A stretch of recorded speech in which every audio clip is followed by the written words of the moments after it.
commence maintenant.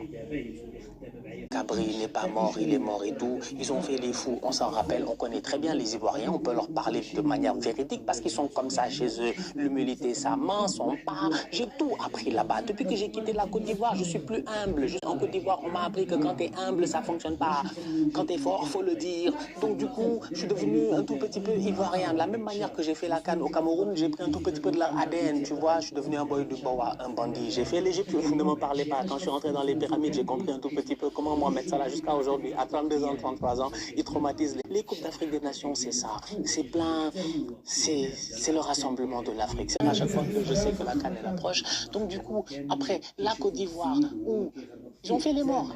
Ils ont fait les morts. Ils ont fait les morts. On devait les éliminer, nous, le Sénégal. Le Mali, j'en parle même pas. Ils devaient les taper. Tout le monde devait les taper. Ils sont allés en finale. Ils ont battu le Nigeria. Ils ont gagné la CAN. Après, ils sont venus un peuple immature. Qu'est-ce qu'ils avaient dit encore, ces bandits-là? C'était Abidjan, là, quand ils criaient ça. On vaut rien, mais on a gagné. C'était ça. Voilà leur slogan. On vaut rien, mais on a gagné. C'est comme ça, ils valent rien, ils vont venir, ils vont nous traumatiser. Une belle équipe de Côte d'Ivoire qu'on connaît très bien avec de très très beaux joueurs de football, qui est tenante du titre et qui va tout faire au Maroc pour essayer de conserver ce titre-là. Je pense qu'ils en sont capables. En tout cas, j'ai bien hâte de voir comment ces Ivoiriens. Quand tu vois les groupes, il y a de quoi paniquer. Voilà, donne-moi 2 secondes, frère. Il y a de quoi paniquer. Les groupes, c'est chaud. Maroc, Mali, Zambie, Comores. Je ne vais pas vous mentir. Maroc, Mali, Zambie, Comores. On y va calmement. Maroc, on s'en rappelle, dernière CAN. C'est dommage. C'est dommage. Ils ne se gèrent pas encore une fois. Eux, on dirait ils sont. C'est la malédiction des malédictions. Donc, pour une fois qu'ils organisent, ils sont chez eux. Je regarde le groupe et je trouve que le groupe du Maroc est difficile. C'est mon avis à moi.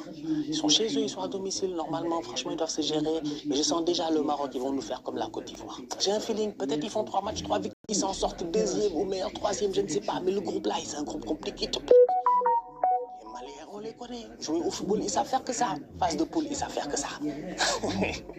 Mali, phase de poule, ils savent faire que ça. Mali, phase de poule, ils savent faire que ça. C'est après quand ils commencent à sortir de la phase de poule, on les attend, ils commencent à choquer. On connaît les Maliens, toujours de belles générations, de belles équipes de football. Malheureusement, ça ne va jamais au bout. C'est dommage. Zambie, je me méfie un peu de. Qu'est-ce que ça a fait, Zambie? Zambie, c'était là à la dernière CAN ou pas?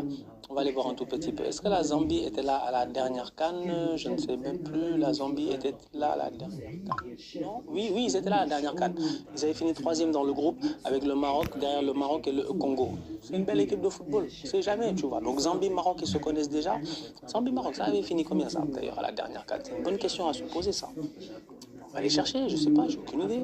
Zambie, Maroc, ça avait fini combien? Le Maroc, quand ils ont joué face à la Zambie à la dernière CAN,